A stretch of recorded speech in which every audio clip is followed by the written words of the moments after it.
I'm Nathan Cole from Fatal Files, and today I'm walking you through some of the most senseless theme park tragedies caused by pure defiance. From a woman who refused a dirty seatbelt that caused disaster, to another who broke into a restricted maintenance zone to skip the line, triggering a fatal disaster alongside her husband.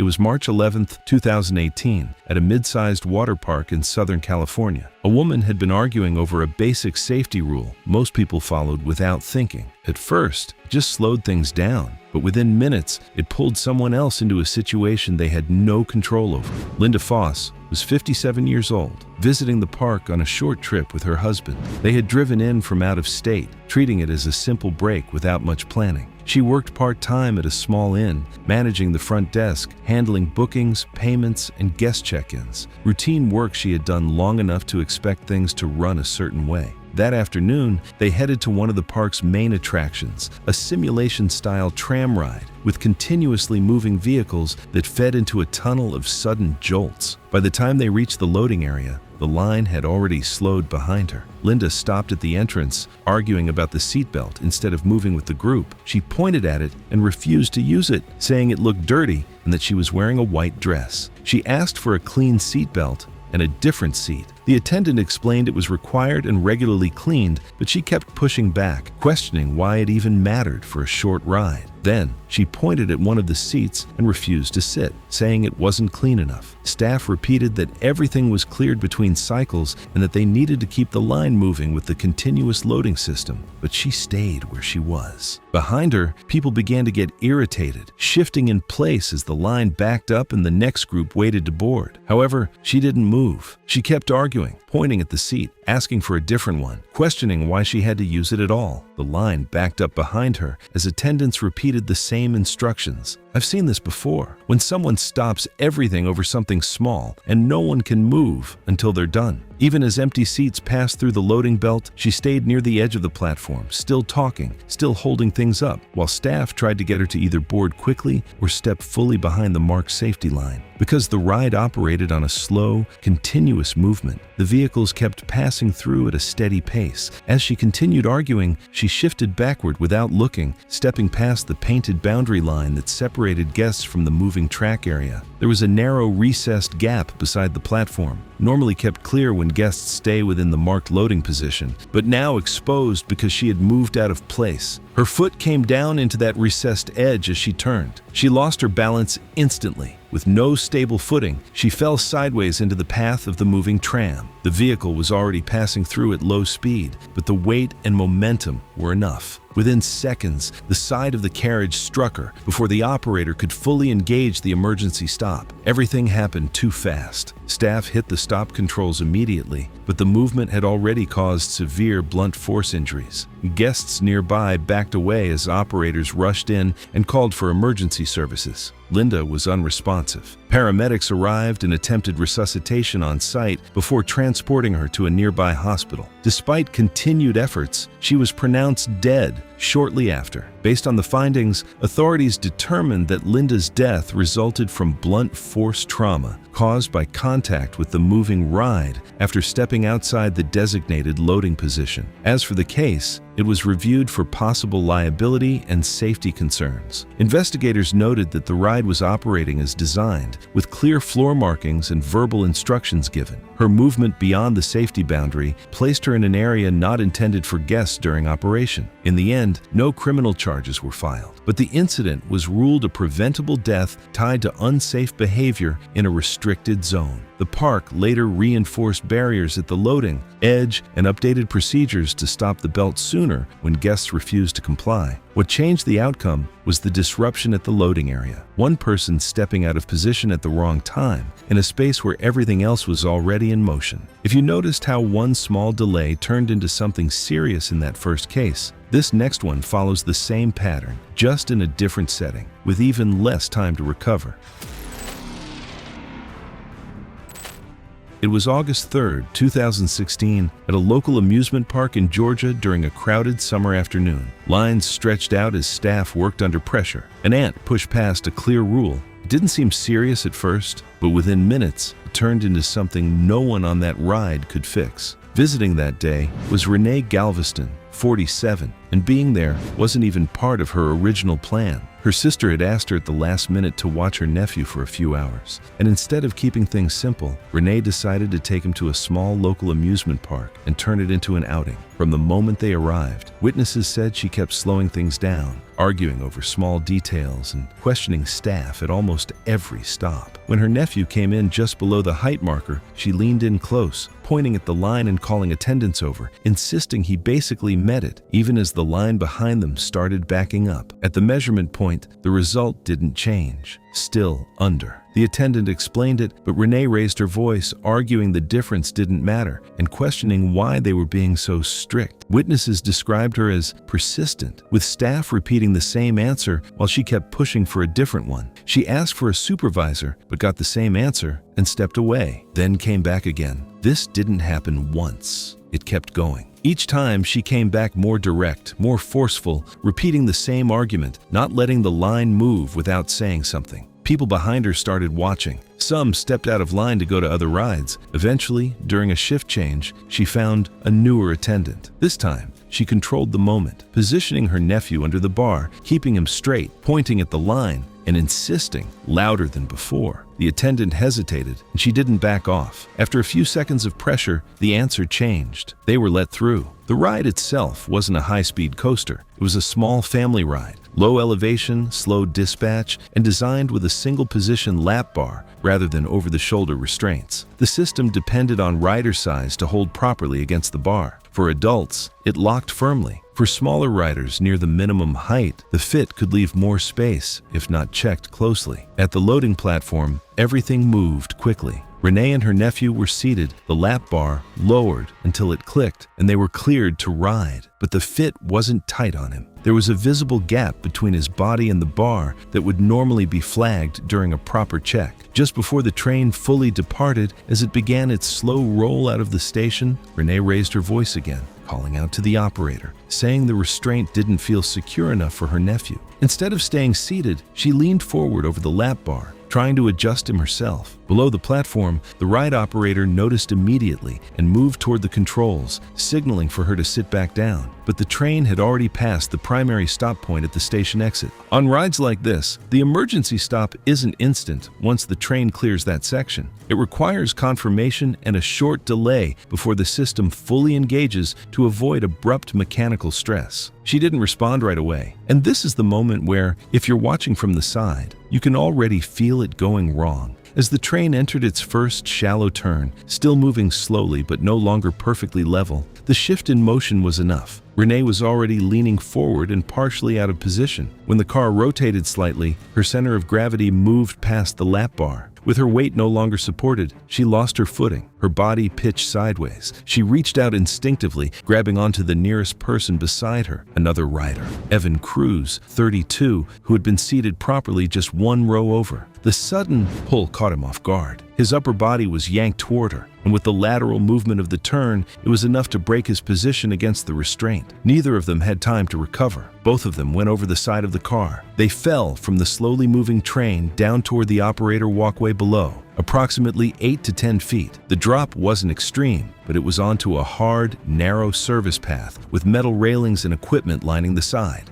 Renee hit first, striking the edge of the walkway and railing. Evan came down moments after, hitting the same area with full force. The train continued forward briefly as the operator completed the emergency stop sequence.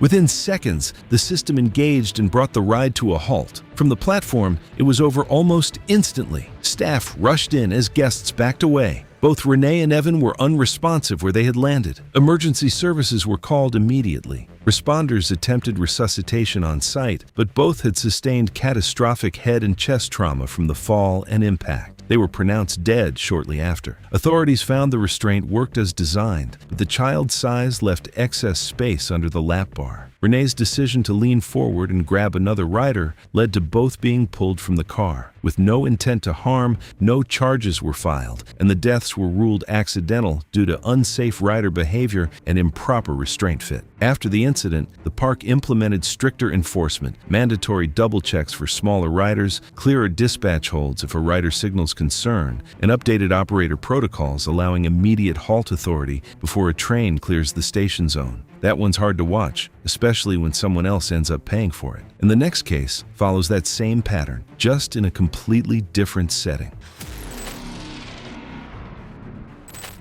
It was October 19, 2017, at a large theme park in Williamsburg, Virginia, during a seasonal Halloween event. In the middle of a crowded scare zone transition, one guest stepped past a clearly marked boundary to get closer footage, and within seconds, a controlled performance turned into a fatal fall that no one could reverse in time. That night, Cheryl Moes, 50, a customer service supervisor, was at the park with co-workers after her shift, treating it as a casual outing. At work, she was used to stepping into complaints and pushing for answers, and that habit carried over into how she handled things in public. If something didn't match what she expected, she questioned it and kept pushing until she got the response she wanted. During one of the roaming scare segments, she positioned herself closer than most guests, watching the performers move through the area. Several of them were on stilts, standing roughly 4 feet off the ground, wearing extended creature costumes built on lightweight aluminum frames with foam outer shells. Cheryl began pointing things out to people nearby, insisting the figures weren't mechanical and describing what she believed were visible seams and movement patterns. As the segment ended, performers began moving through a roped-off side path meant strictly for staff and cast. Cheryl followed along the barrier with her phone raised, trying to get clearer footage. She called out to one of the performers, asking to see the costume up close and even try it on. A staff member told her no and directed her to stay behind the rope, but she didn't drop it. She repeated the request, raised her voice, and questioned why it wasn't allowed. Even as people around her began moving away, she stayed fixed on the performer. Instead, she leaned farther over the rope, trying to angle her phone upward. When that still wasn't enough, she stepped through a gap in the partially open rope line and entered the restricted pathway. At that moment, one of the performers, later identified as Ethan Caldwell, 27, a seasonal stilt actor, was moving through the exit route. He was elevated on drywall-style peg stilts, secured with leg straps and a waist harness. With a headpiece that limited his downward visibility, the costume extended his height further with a lightweight frame, making balance heavily dependent on controlled, predictable movement. Cheryl moved directly toward him, still filming. Staff immediately called out for her to step back, but she didn't. Instead, she closed the distance further, stepping into his path just as he began to pivot toward the exit corridor. The sudden obstruction forced an immediate adjustment. With limited visibility and no space to move around her, Caldwell shifted his weight to compensate. It wasn't enough. His right stilt came down slightly off-angle near the edge of the walkway. With his balance already compromised mid-turn and the added height of the costume frame, the correction failed. The structure amplified the instability instead of absorbing it. He went forward. Directly ahead, along the edge of the pathway, were decorative Halloween props, jagged, spike-like elements rising at uneven angles from a low base, set as a visual barrier between the path and the themed area. The fall was uncontrolled. From several feet up, his upper body pitched forward first. With his arms restricted inside the costume frame, he couldn't break the fall. His momentum carried him down hard onto the ground and the concealed base structure beneath the display. The impact hit across his upper chest and side at once. The force, combined with his height, drove him into the rigid edge of the base before the costume frame collapsed over him, pinning him briefly. The sound changed everything. At first, the crowd didn't react. Then, people nearby stepped back abruptly. He wasn't moving. Witnesses rushed in immediately, lifting sections of the costume and pulling him clear. Caldwell was conscious, disoriented, and in visible pain, but responsive as medical staff stabilized him. Cheryl, who had been standing directly in front of him, didn't have time to move when he came down. The forward momentum carried part of the collapsing frame into her, knocking her backward onto the hard walkway surface. She struck the ground with force, her head and upper body taking the impact. She went down immediately. Staff redirected attention as the situation escalated. Cheryl was unresponsive, with heavy bleeding and no reaction to verbal commands. The park's on-site medical team arrived within minutes and began emergency intervention. but the extent of the injury was severe. Emergency medical services transported both of them to a nearby hospital. Caldwell was treated for multiple blunt force injuries and fractures and later stabilized. Cheryl, however, was pronounced dead shortly after arrival. The cause of death was determined to be severe blunt force trauma to the head and upper body, resulting in critical internal injuries. At some point, it stops being about the argument and turns into something else entirely. And this next one shows how fast that shift can happen when someone refuses to back off. Before we move on, if you're into these real breakdowns of how small decisions spiral into serious consequences, consider subscribing. There's more coming that only gets harder to watch. It was June 28, 2014, at a regional water park just outside San Marcos, Texas. A woman had just been turned away from a ride over a rule that wasn't negotiable. At first, it looked like a routine argument, but within minutes, she found another way in. And this time, she didn't go through it alone. One of the visitors that day was Barb Onufer, 61 years old, a retired bookkeeper who had spent years working around routines and structured systems. She was at the park with her daughter and grandson as part of a weekend family outing, something they had planned as a simple way to spend time together. She was used to rules, but also to questioning them when they didn't make sense to her. That afternoon, she got in line for one of the park's enclosed body slides, designed strictly for single riders with a clearly posted weight limit. When she reached the front, the attendant stopped her and explained she exceeded the limit. The rule wasn't flexible, but Barb argued. She questioned how the limit was determined, whether it was being applied fairly, and why others seemed to be allowed through. The exchange went on long enough to draw attention from people nearby. Eventually, the attendant held firm, and she was asked to step aside, but she didn't leave. She stayed near the platform, watching the line. After a shift change, a new attendant took over, someone who hadn't been part of the earlier interaction. As the line moved again, Barb stepped forward without mentioning what had happened before. I'll be honest, this always stands out to me. I've seen people wait for a staff change like it resets everything, like what just happened doesn't count anymore. This time, she was waved through. At the dispatch point, she was instructed to wait for the signal and go one at a time. But as the previous rider cleared the slide, Barb moved ahead early, entering the launch position before the attendant gave the next dispatch cue. Behind her was another guest, a teenage boy later identified as Rohan Lee, 16, who had been waiting for his turn. From his position, it appeared the cycle had reset, and Barb's movement signaled the next dispatch. As Barb pushed off into the slide without authorization, Rohan followed just seconds after, believing it was his turn before proper spacing had been re-established. Inside the enclosed tube, that spacing mattered. The slide was designed so each rider had enough distance for water flow to regulate speed. With two riders too close together, and with Barb exceeding the intended weight, the balance was disrupted. Barb accelerated faster than expected, while Rohan, entering just behind her, began gaining on her through the turns. People waiting near the exit later said they could hear the difference. Instead of the usual steady rush of water, there were irregular, heavier impacts echoing through the tube, two bodies moving through sections too close together. Inside, neither of them had visibility or control over the distance between them. By the final section, Rohan had nearly closed the gap. Barb exited the slide first, but still carrying more speed than intended. The run-out channel, designed to slow riders gradually, began reducing her speed, but not enough to create safe separation before the next rider arrived. Seconds later, Rohan shot out of the exit behind her. He collided directly into her back at speed. The impact drove both of them forward through the shallow run-out channel and into the end barrier. While the barrier was padded, it was mounted over a rigid support. Barb was forced into it with combined momentum, her body compressed between the structure and the force of Rohan's impact from behind. Lifeguards stationed at the exit reacted immediately. They entered the water within seconds and pulled both riders clear. Barb was unresponsive. Rohan was conscious but disoriented, showing signs of head impact and breathing difficulty. Emergency services were called immediately. On-site medical staff began resuscitation efforts on Barb while stabilizing Rohan. Both were transported to a nearby hospital. Barb Onufer, 61, was pronounced dead shortly after arrival due to severe blunt force trauma to the chest and head, consistent with high force compression